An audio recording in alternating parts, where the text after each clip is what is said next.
to I naught 10 to the power minus k prime into c. Okay, do you all agree with this? Okay. So Yes, ma'am. now, okay, very good. So now if I combine these two equations, equation 3 and 5, so what I will get? I will get this formula, IT equal to I naught 10 to the power minus epsilon into C into B, where K and K prime is actually both this constant are in the inside the epsilon. So this epsilon is actually very important factor, which is known as molar extinction coefficient. Please note that epsilon is the molar extinction coefficient, constant which is dependent upon the wavelength of the incident radiation and the nature of the absorbing material, and it is expressed. What is the unit of this molar extinction coefficient? Epsilon. Can anyone tell what is the unit of this epsilon? See here, how can you calculate? If I take IT by I naught by IT, so it would be log of, if I take log in both sides, so log of I naught by IT must be equal to epsilon into C into B. Do you agree with Yes, this? ma'am. Okay, because minus sign chilo minus সে কারণে, that is why this has been reverted. So log of I naught by IT equal to epsilon CB. So from here, this has no unit, right? This is a ratio of two intensities. It has no unit. Now concentration unit key, what is the concentration unit is moles per liter, and thickness is suppose in centimeter or liter. So if you combine this, you can calculate the unit of epsilon. So what is that? Can anyone tell? Opposite of concentration, right? And Liter per mole centimeter. right, liter per mole per centimeter. Centimeter. Liter per mole per centimeter. So this should be the unit of this epsilon. And remember one thing, this epsilon is actually dependent on the properties of matter. It is actually a unique property of particular substance. So it will not depend on other things. From material to material, the epsilon will vary. So now I can infer from these two equations that A equal to epsilon BC. This is actually the form where A means what? A means this formula. A is actually log of I naught by IT. এটাকে পুরোটাকে A বলা হচ্ছে, capital A, which is nothing but absorbance. Absorbance is very important in case of UV visible spectroscopy. So A is absorbance equal to epsilon into C into B. Ultimately, this formula is coming. So this is actually the equation of Beer-Lambert's law. A equal to epsilon BC. Now you tell me, if I plot A versus C, that means in the y-axis if I plot the absorbance and in the x-axis if I plot the concentration of the sample, so how will be the graph look like? Y by mx. Bolo. How? Y is equal to Y is equal to mx. That means a straight line passing through origin, right? yes, ma'am. And from the slope you can calculate the value of epsilon. Can you? Right? A and C, the value of epsilon into B, and B will be known to you. So from the slope you can calculate the epsilon Yes, ma'am. value. Okay. Yes, ma'am. Okay. So this is the formula for absorbance.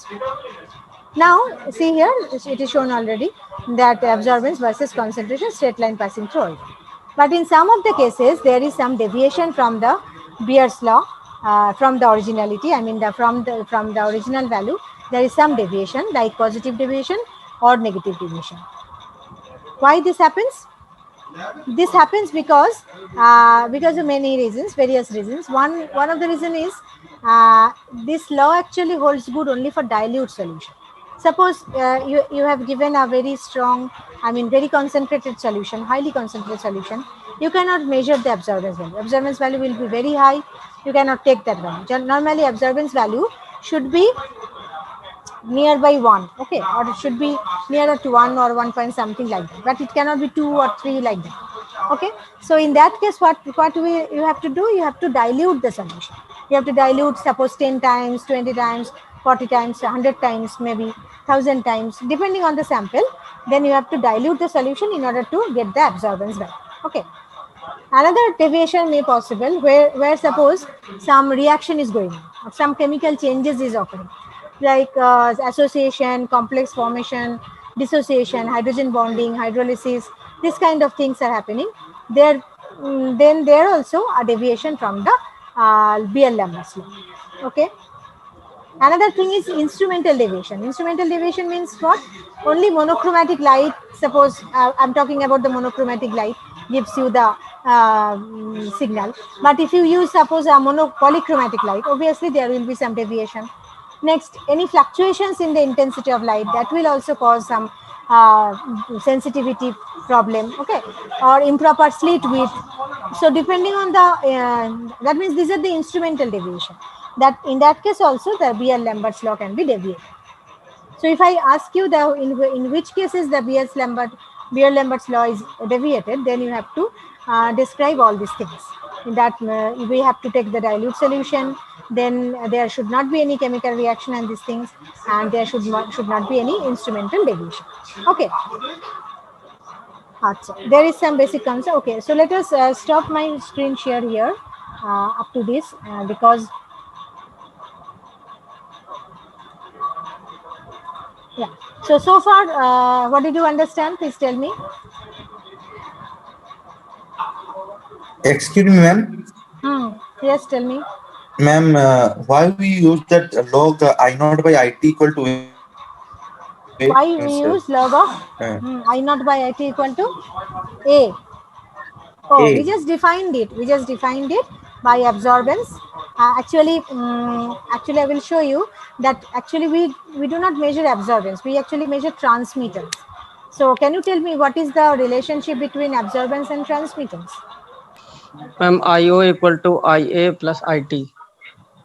No, that is the total intensity, the sum of total intensity. I'm not talking about that. Transmittance is actually, it is also a ratio.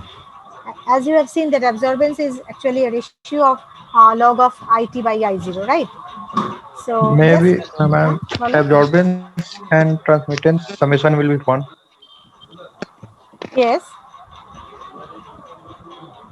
So transmittance is actually, suppose I am giving you a sample of suppose water. I mean, suppose a simple plain water. Okay, plain water I have given you to measure the absorbance. So what will happen? The light will pass through it. There is no sample, no? In the suppose in a bulk water, the the water molecule will not absorb any energy. So transmittance will be in that case 100%.